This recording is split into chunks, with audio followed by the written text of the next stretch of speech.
It gives me sort of utmost pleasure to introduce our guests and kind of discuss this sort of very interesting book that I've been reading, thinking about for the past few weeks, which I have right here, which is Demography Representation Delimitation, the North-South Divide in India. And I think sort of this debate is quite contemporary and something which is needed, sort of considering how much deliberations are happening in and around the country, particularly on delimitation, the future of delimitation, and how we take from there. And I think that this book is sort of extremely important because it kind of brings out certain points which have not been discussed yet, right? Like we at Charka have been researching and talking about the delimitation process for almost 2 years now. And I think there were certain things which we never thought about, something which we came across through this book, right? The first being sort of the rural versus urban divide, right? That we talk about the North-South divide, but nobody talks about the shifts when it comes from the rural population to the urban cities and all of the issues which come from that. And even particularly sort of the West versus East divide, right? So Dr. Mishra particularly has gone through a bunch of math, something that all lawyers are scared of, kind of come up with statistics, talked about population and demographic studies, and thought about what the future of delimitation might possibly hold, right? So I think it's going to be particularly timely and extremely interesting for all of us to pitch in into this debate and kind of pick your minds as to what do you think lies ahead.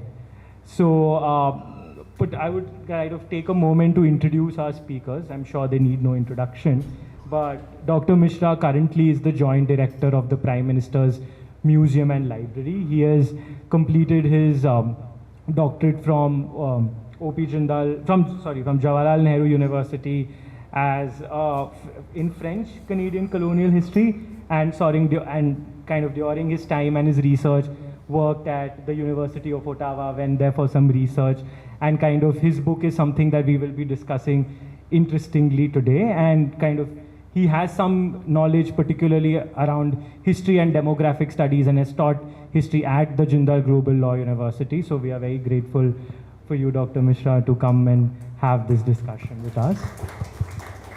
Along with that, we have Professor Rajeev Malhotra as a panelist, and sort of his career has been something which has been so distinguished and spanned a couple of years, and something that we are very envious of, but also wanting much more to know about where your training in economics has taken you forward, and particularly how does it inform our delimitation debate, right? So Professor Malhotra is a senior fellow at the Prime Minister's Museum and Library, and currently he's working on a book project related to India's development transition from 1947 to 2047, sort of the successes, the failures, and the insights. He's a visiting professor at the Indian School of Business, Hyderabad and Mohali. He was, and he still is, a development economist and a former civil servant. He's worked with the Government of India until August 2012, where he was the economic advisor to the then Union Finance Minister of India. And from 2002 to 2008, Professor Malhotra has worked at the UN Office of the High Commission for Human Rights in Geneva. So let's give Professor Malhotra a round of applause. Before kind of I get into sort of the questions that I have and all of the interesting points that we can discuss, I would kind of give the floor to Dr. Mishra to kind of present his book, discuss his key findings, and talk about the processes as well as sort of the struggles that he had while writing the book. So yeah, over to you. Thank you very much, Anshul, for that very kind introduction.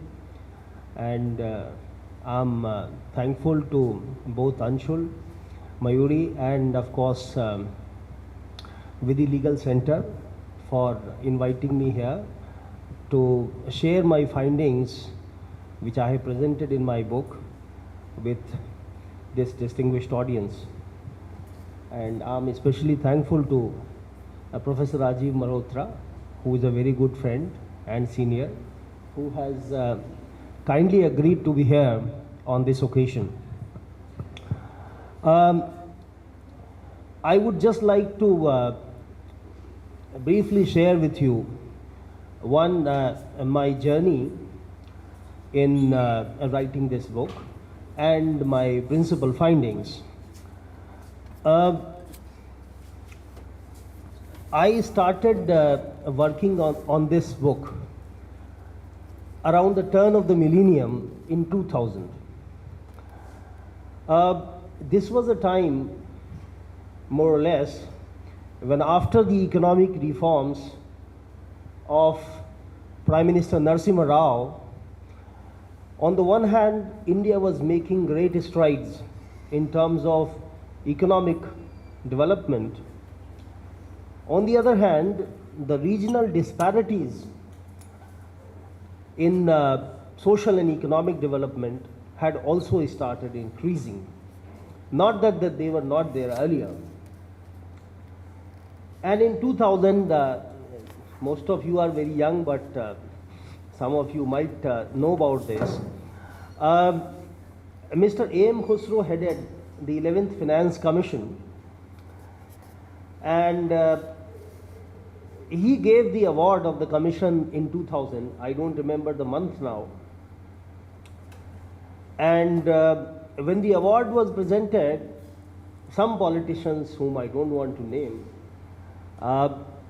from the south raised a protest about it, and they argued that the south has behaved in a disciplined manner, both in terms of population control through family planning, and south has also sort of disciplined itself in the fiscal realm. It has not been sort of spendthrift. But the north is being given undue or disproportionate share in the Finance Commission's award. So in a way, the indiscipline of the north is being rewarded and the discipline of the south is being punished. The southern states were being penalized. This was the argument. I was a student at Jawaharlal Nehru University at that time, and I must say that I had been interested not in this particular thing, but in similar themes even earlier. The thought then occurred to me. Two questions came to my mind actually. One was, why is the South's population growing faster than slower than that of the North? Or we can put it the other way, why is the North's population growing faster than that of the South? Why is the North's TFR higher than that of the South? And the second question, of course, was, why is the North being left behind the South in terms of social and economic development? Now, the second question I tried to answer initially, but later I realized that if I mix up the two things in the book, it will not work. So that I will try to sort of work on in a different project. But the first question I have sought to answer in this book. Now, because I was a student of history, when these questions came to my mind, instinctively I went to the earliest available modern sources of demographic data in India. So I went to the earliest censuses starting from 1872, and by the time I reached the census of 1921 or 1931, I realized that it's not as simple as it was being made out by some people. Things were far more complicated. You would recall that the next year in 2001, the freeze on delimitation, which was actually placed in 1976 during the emergency by the 42nd Amendment, was extended by the then NDA government for another 25 years. And the ground that was given was the same as it was in 1976, that we have to incentivize family planning And family planning was a euphemism for population control. So the states that have supposedly succeeded in family planning should not be punished, and the states that have failed to control their population through family planning should not be rewarded by giving them more seats in the parliament. And simultaneously, I was looking at these census figures from the late 19th century and early 20th century, and I had this moment of understanding. I realized suddenly that this debate is happening. Earlier that fiscal devolution debate, and later this delimitation debate is happening without sufficient empirical evidence. People are making all kinds of claims and counterclaims, but rarely are the historical facts discussed in those debates. So, one reason, and I have found later when I started doing this research, it has gone through many twists and turns, and obviously I was doing other things also, like everybody else, but I'm extremely happy that finally this study came out in April this year. This subject has not been studied over the long run. Mostly demographers, political scientists, and others, policymakers who were interested in this subject, they have kind of studied mostly the period after 1971, or sometimes the period after 1951, but hardly anybody has gone even to 1921, leave aside 1872 or 1881. Now, obviously, demographic transition is something that happens over the long durée in history. It does not happen in a few decades only. It is a process which is global in its reach. It has happened across the world or is happening. So, when we look at the population growth of different regions and states in India, within the framework of demographic transition, we understand that all regions of India have grown at a rapid pace during certain periods. And these periods were roughly at least 4 to 5 decades, the peak growth phase, which I have defined as 20% or more decadal growth rate. But it is just that the timing of these periods in the 4 regions of India, that is north, south, east and west, which I have defined in this manner. The north in my classification stretches over the Hindi belt. South, it is obvious there are 5 states now, but in the census of 2011 there were only 4. So nominally I have taken only 4, but the meaning of south is quite clear. As far as east is concerned, for making the study easier for everybody to engage with, I have left out the small states, because then the tables etc. become very difficult to make. And in any case, in my scheme of things that I have proposed, the small states will see no change. Even if they are overrepresented, there is a reason that they are overrepresented, and that is well accepted by everybody. So I have taken Assam, West Bengal and Odisha as the east, and for good reasons which I can explain later.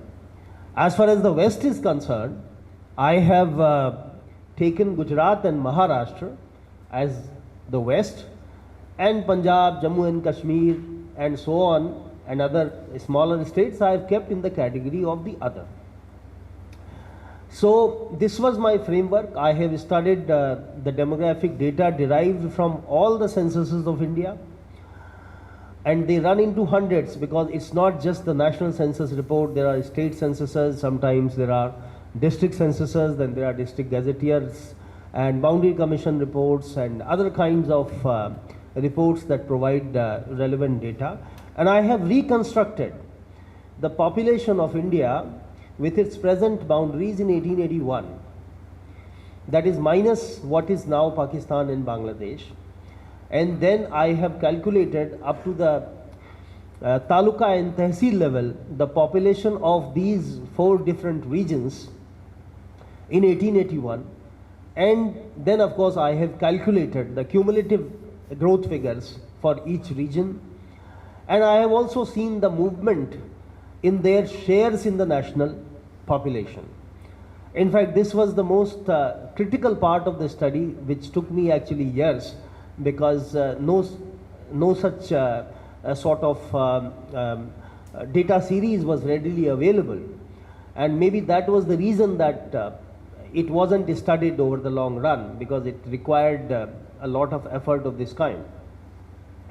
So anyway, the concrete findings in terms of percentage, let me just share them with you.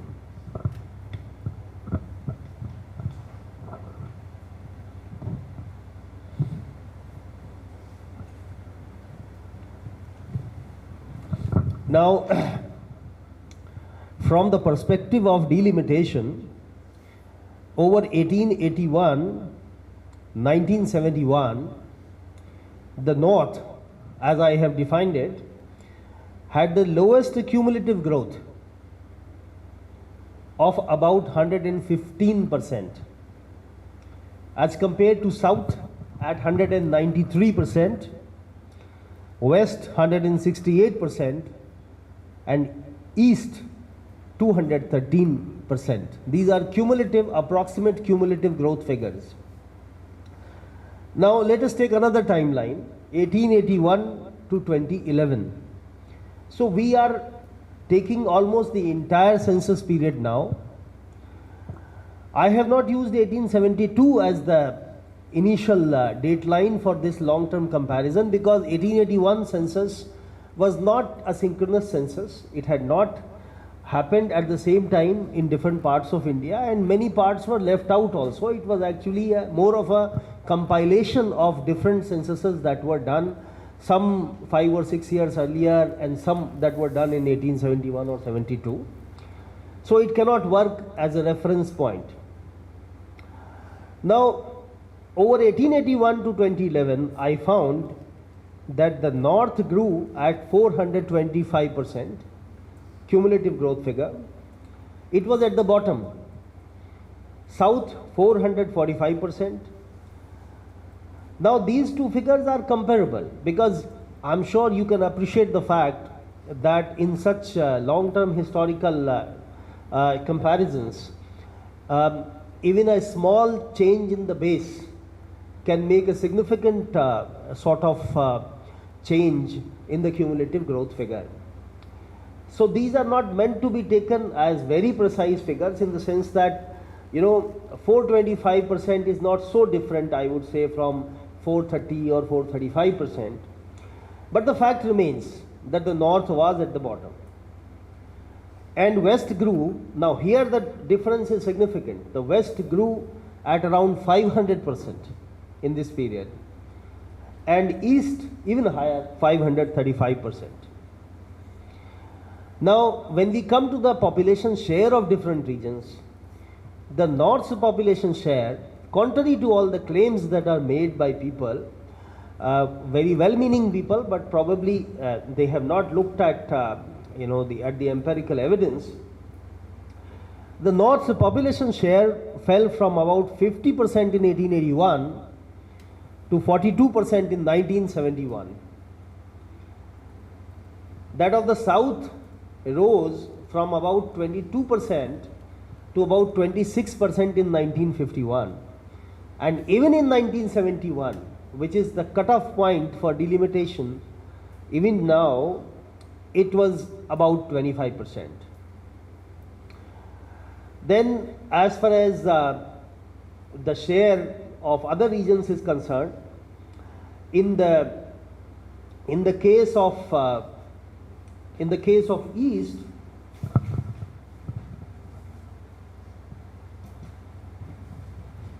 again, it rose from 12% in 1881 to almost 15% in 1971. And the West's share increased from about 13% to 14%. I have also argued in the book that in the light of these facts, based on the government's own data over the last 150 years, it is very difficult to establish a causal connection between family planning as a policy measure and population control in India. Especially during the first 2-3 decades after independence, but even later to quite an extent. When family planning assumed importance in the 1960s, one, the South had already seen significant growth because it was the first region of India to have embarked upon demographic transition.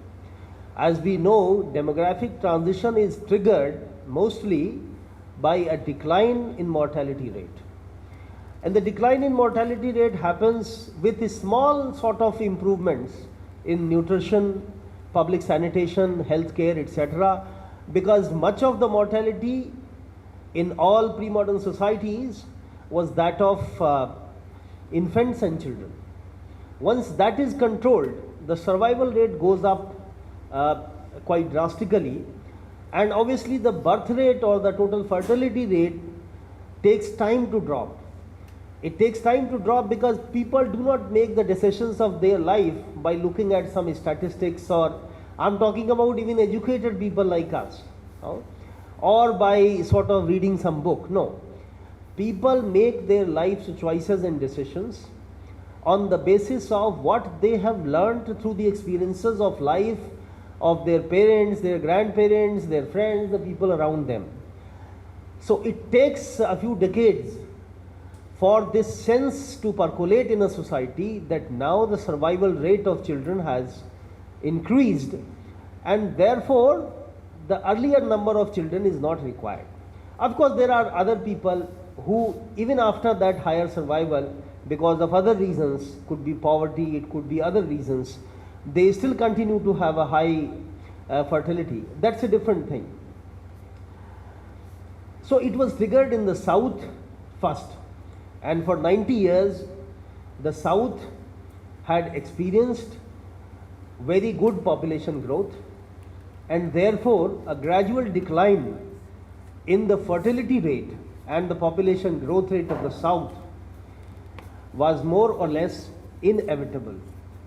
But I must point out that till 1991, the population of most southern states still continued to grow at a good pace. It was close to 20%, because one factor that we have to consider is that even when the fertility rate goes down, population keeps growing for 20-30 years. So it's not as if your TFR has gone below the replacement level, population growth will suddenly stop. No. It is an indication of the future decline in population growth. But the cohorts of the earlier generation, when the TFR was higher and the number of young couples of marriageable age and of reproductive age is higher, population will continue to grow. And that is what has happened. Now,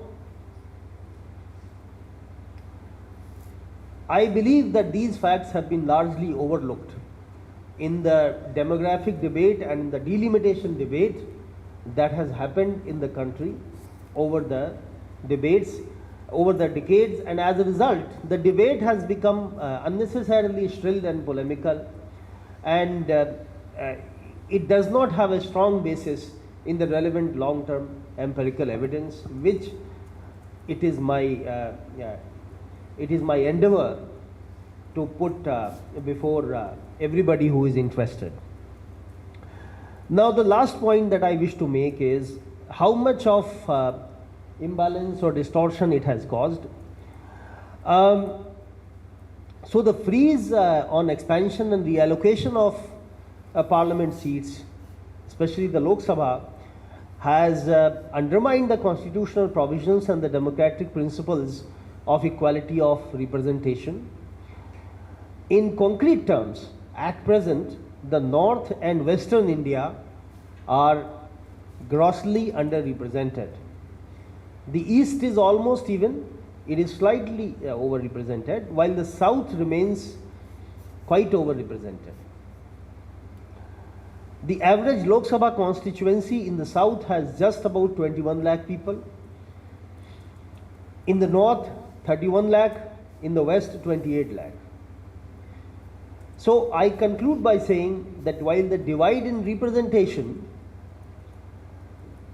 and delimitation is generally thought in terms of North versus South, my study indicates that mainly because of the South's earlier spurt in population growth, starting in the late 19th century itself, it is more like the South versus the West. Thank you very much.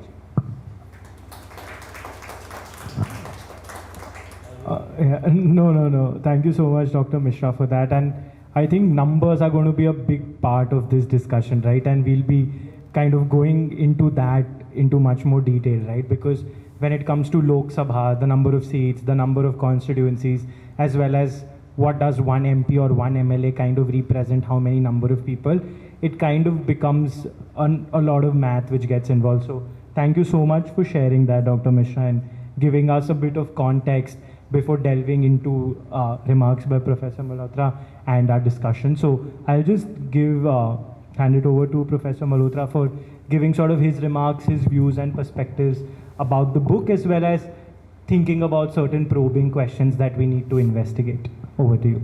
Thank you, Anshul, and thank you to Vidhi and to you, and also to Dr. Mishra for having me here this evening. And I'm very happy to be participating in this discussion on the book. So let me start, because I think more time should be left to the interaction. And I'll be brief in my opening remarks, but we'll be happy to chip in if there are questions where I can offer perspective. So this book that we are talking about today is remarkable in more than one way.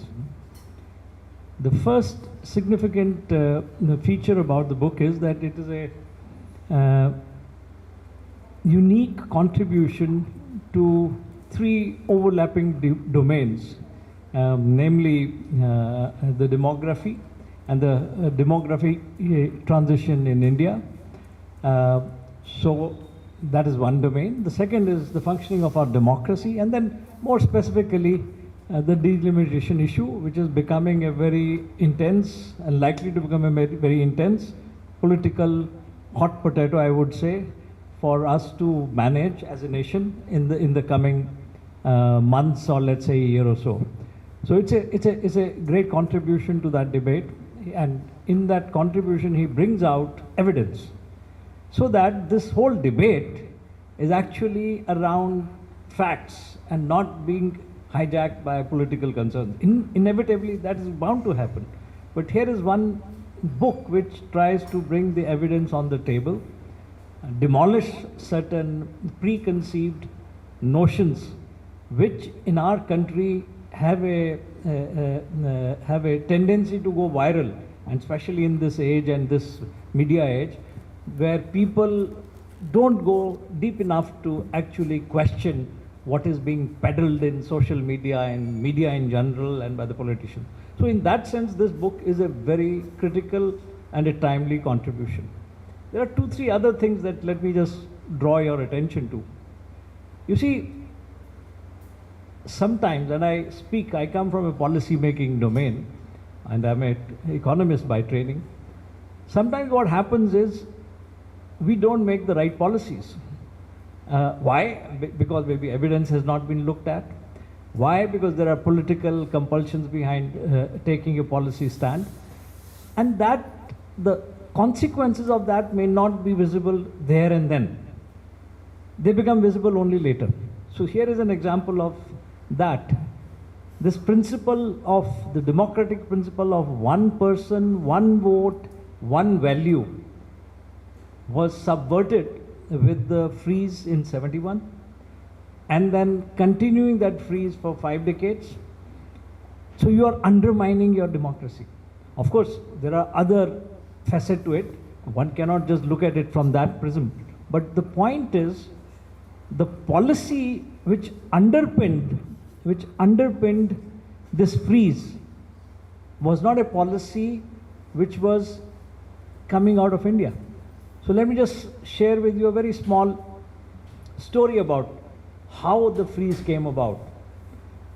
Predominantly it came about because in the 50s and 60s after the Second World War, there was a fear that the developing countries will grow at such a pace that even to feed people in the developing country would be a challenge. And at that time, US was the premier global power. It still continues to be an important global power, but that time it was the global power because all other countries in the West were rebuilding themselves after the World War and developing countries were nowhere on the scene. So it fell on US to feed the nation, to feed the global nations. And so this food crisis gave rise to a narrative about population explosion. That narrative was brought into India by some of the international organizations who were working in India at that time. Some of them are still working. Ford Foundation, Rockefeller Foundation, and the general UN system. That created a sort of a hysteria. Hysteria is a short word, but sort of a concern that, look, if India doesn't manage its population, there are going to be a serious global food crisis. Of course, it discounted the fact that there could be a green revolution in India and our food ability to feed ourselves it could be taken care of by us and we don't have to depend on the others. And it happened actually, and it happened within a span of 5-7 years. From a basket case, we started not only becoming self-sufficient, and then we became surplus in food. Today, if you take the list of food items, we are number 1 or number 2 producers in several of them, and we are surplus. So the point I was trying to say is this hysteria that was created from the global narrative on food scarcity, population explosion, pushed the political decision making in India to think in terms of population control. Today we are talking of India having an advantage because India is young. We are talking of demographic dividend, etc., etc. But at that time there was a concern that, look, we need to look at our population control measures. We started many programs, and you have heard about, or read about what happened during emergency and so on and so forth on population control. Now that discourse influenced to some extent the decision on freezing. So here was a policy which was coming from somewhere, which had a basis, which made you take another policy step which has turned out to be perhaps not a very sensible or an intelligent step. So we froze our constituencies and in 71 and then extended in 2001 or 2001. And today we are sitting on a hot potato. You are already seeing the kind of political muddiness that the debate has already created, and census has not even happened. When the census results come out, there is going to be a huge slanging match, and more than a slanging match. So we have created something which shouldn't have happened. What our constitution provided, that every time you have a census, please revisit the delimitation. And we did that. We did that at least twice, maybe thrice or twice after 1951. But after 71 we discontinued, and now we are sitting on a problem which could potentially be as big a problem as the language issues in 1950s, or even the whole issue of integration of princely states in India, which also went through a but fortunately we had leaders at that time who could diffuse those bombs. Sometimes I wonder whether that is going to be the case in this case, but we'll have to find a way, and I'm an optimist in that sense. My last point would be, so the contribution of his book comes from the fact that he has exposed this nexus between narratives which get released into the system, whether internal or external, and then imbibed in your policy making, which lead to outcomes which in the future could be very difficult for the country and the society to digest. The other point I wanted to make is this freezing has also created and brought in certain distortions. And I'll give you an example to explain what I'm trying to say.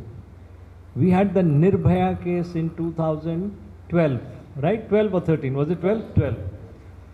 And you and cry that look, our laws and policies on protecting women's rights and violence against women are not good enough. I don't know whether you were around to remember all that, because you all look very young, but I remember that one of the things that happened in the wake of that crisis was the government was forced. Government was not willing. It was not a willing party. It was forced, because many of you people and your sisters and brothers came out onto the street with candles in their hand, and they created a huge pressure on the government to set up a committee headed by Justice Verma. And that committee worked overtime, and within about 4 to 6 or 8 weeks, they came up with amendments that they wanted in the existing legal framework. And it was thanks to you people, because you were sending case studies from different parts of the country. Now, why is it important? Because I like to argue that when the freeze was made in 1971, the share of urban population was only 18% in our country. And we have frozen the constituencies based on that, which means our constituencies have a huge bias in favor of rural population.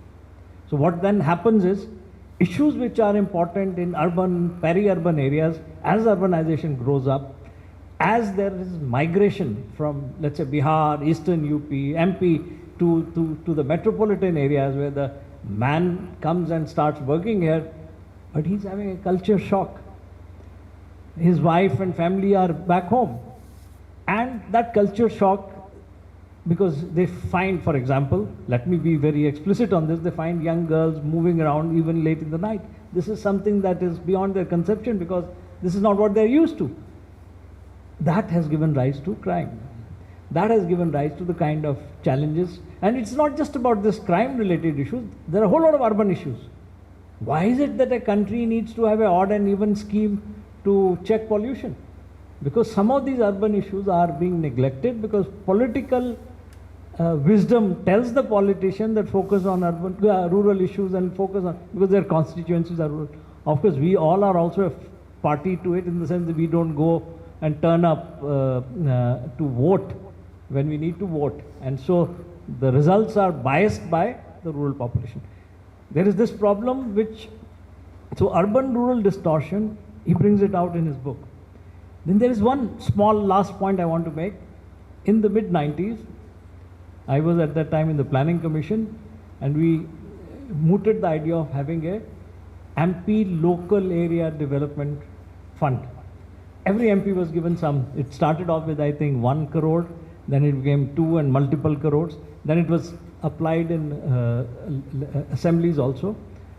Now that fund, Ravi has just mentioned that average constituency coverage in population coverage in Kerala is 21 lakhs, whereas it is about over 30 lakhs in UP.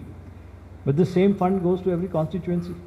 So I, as an MP representing, let's say, Ayodhya, or constituency where Ayodhya falls, I will get the same amount of money as somebody in Kerala.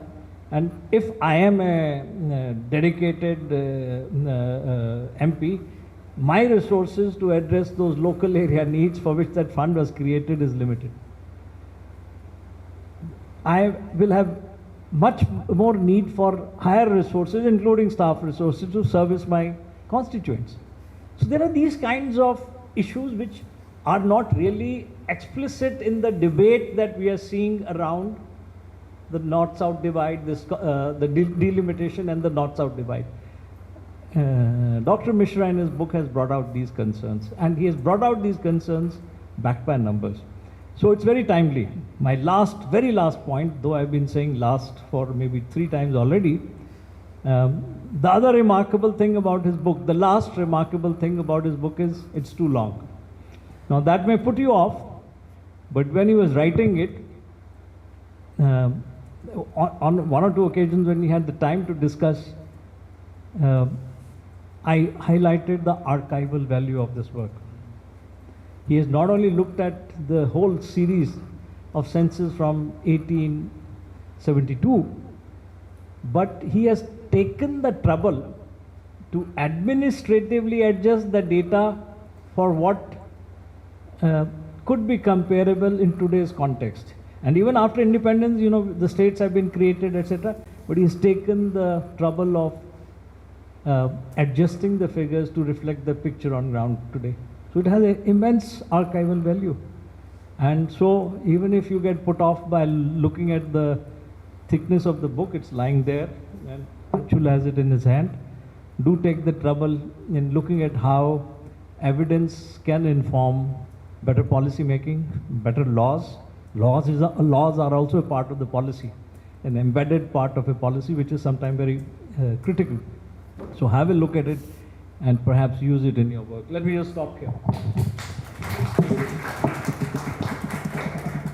Thank you so much, Professor Malhotra, for that. And I was also intrigued by sort of the fiscal devolution, particularly about, you know, centrally sponsored schemes. How does money transfer? How do we look at, say, Article 293? What are the borrowing powers of the state? Everything kind of has sort of some connection with delimitation, particularly when it comes to the divide. So I'm sure that sort of everyone will find this book to be interesting. Now kind of even narrowing down on a couple of questions, trying to just probe and discuss what has been said, and sort of just diving deep into the maths, I just had a couple of questions.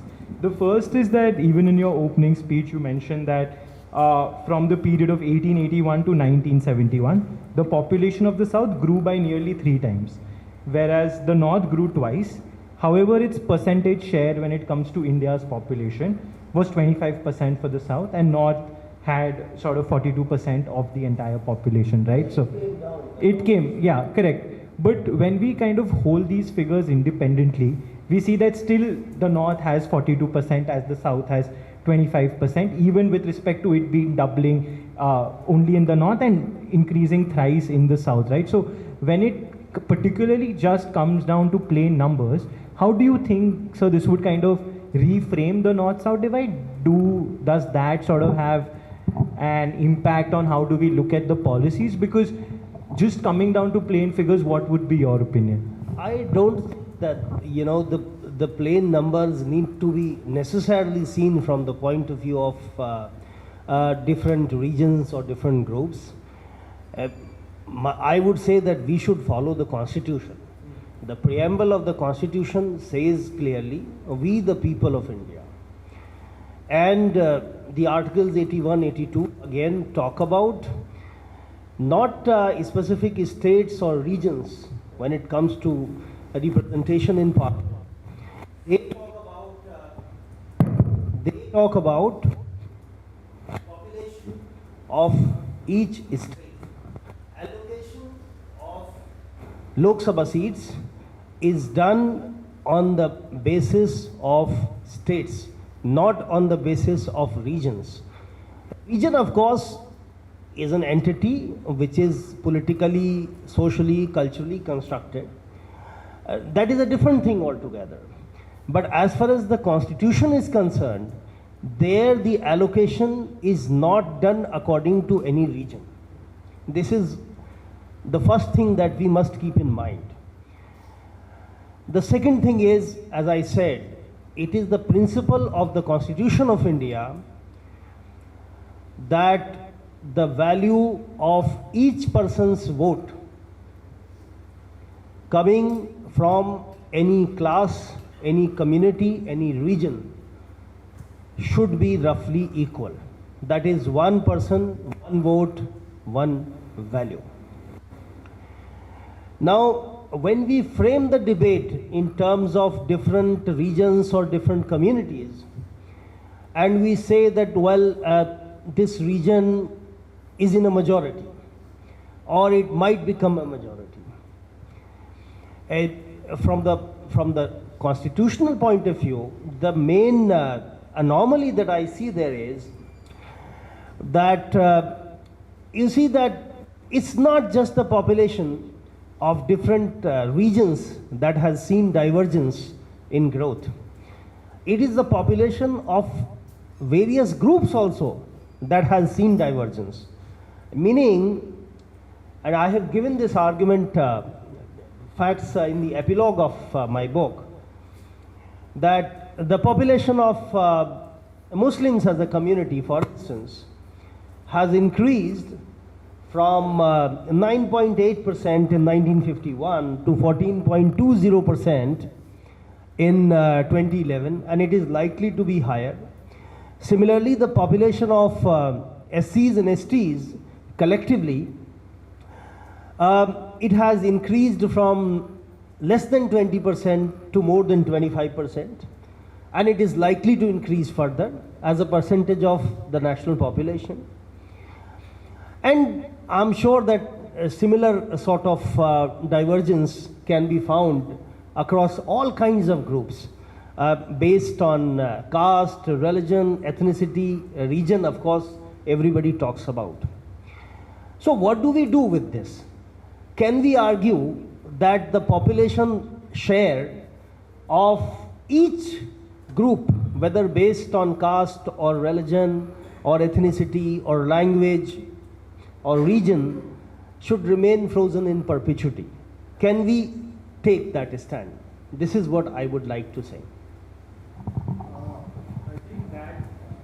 I think that really kind of puts things into perspective, because sort of when I was reading the book, I was understanding the fact that, correct, right, it's you've correctly identified that the South has kind of tripled, but its population continues to remain lesser. So that was some confusion I had as to how do we then go about. But thank you for that. And sort of I just want to highlight a couple of paragraphs, and sort of my question is to Professor Malhotra. And sort of if I might just read out a quote, a couple of paragraphs from the book. It says that the government was therefore convinced that family planning could effectively curb population growth in a couple of decades, and that certain states, mainly those from the South, had controlled their population by better implementation of family planning as compared to some other North Indian states which had not effectively done so. This idea is emphasis fundamentally flawed and is part of a myth built over decades, both because it gives too much credit to family planning in the decline of population growth, and because it completely ignores the historical aspect of the matter. The statement, what was true till 2000, is sought to be frozen till 2026, gives an impression that this was just a routine extension of an existing provision about which the government did not give any careful consideration. The assertion that population will stabilize by 2026 also seems to have been belied, as we are now just 1 year away from 2026, and the population of India is still growing rather well.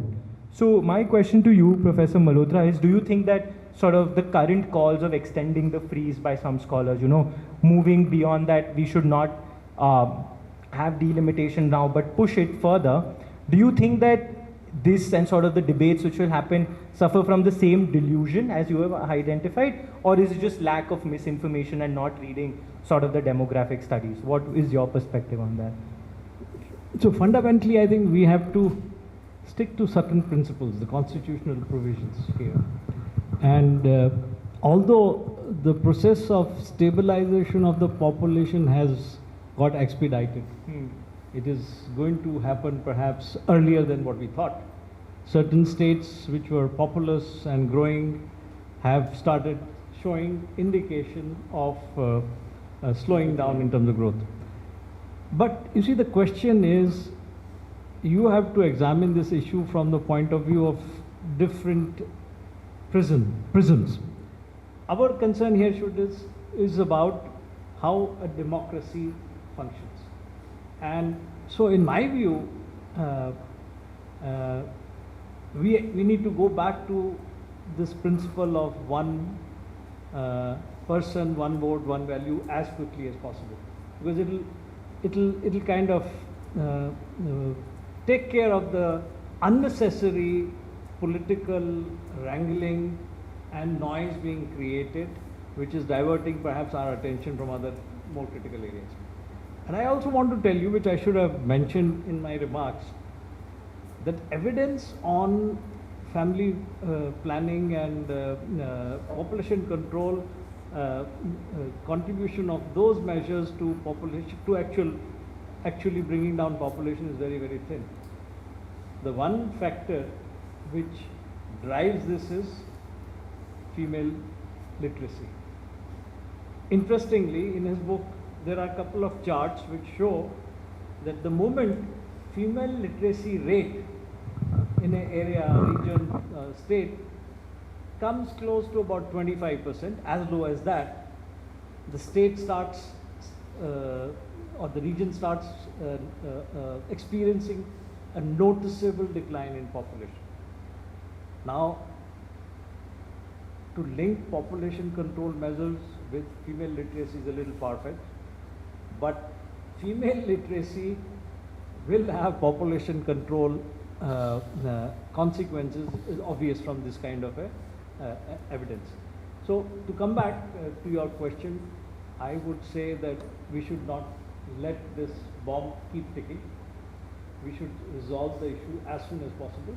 And you see what will happen is, maybe over the next 5 decades or 6 decades, if you keep doing it on a decadal basis, and assuming that we have census every decade, which unfortunately got broken during COVID time, there could be potentially a situation, say 50 years later, that maybe Andhra suddenly sees a spurt in population growth.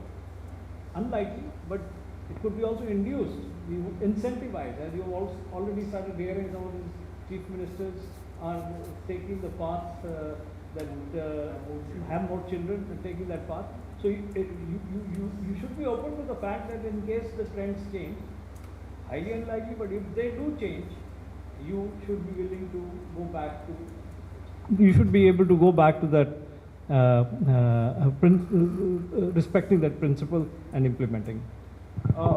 Just picking up from where you left and kind of coming back to Dr. Mishra here, sort of you spoke about the peak growth phase, and I even realized that particularly after a state has kind of pushed forward and seen an increase in population, particularly we see that there's going to be a decline after sort of they've reached their maximum potential, right? They've come near to the peak growth phase. Sort of looking at the north and considering the fact that it probably has seen an increase in population, do you think that it has reached its peak growth phase, and will there be a decline in the next couple of years, or do you think differently, just based on demographic studies? See, as far as the TFR is concerned, that of the Hindi belt as a whole is certainly below the replacement level now, just like it happened in the case of the South some years earlier. Of course, if we take specific states, then a couple of states still have a TFR above the replacement level, that is Bihar and Jharkhand, I suppose. Now, as far as population growth is concerned, except for Bihar, which actually witnessed its peak growth phase the last, it started, or rather it entered the peak growth phase only in the 1960s. So the first census, when it showed the peak growth of more than 20%, was the census of 1971. So one cannot rule out the effect of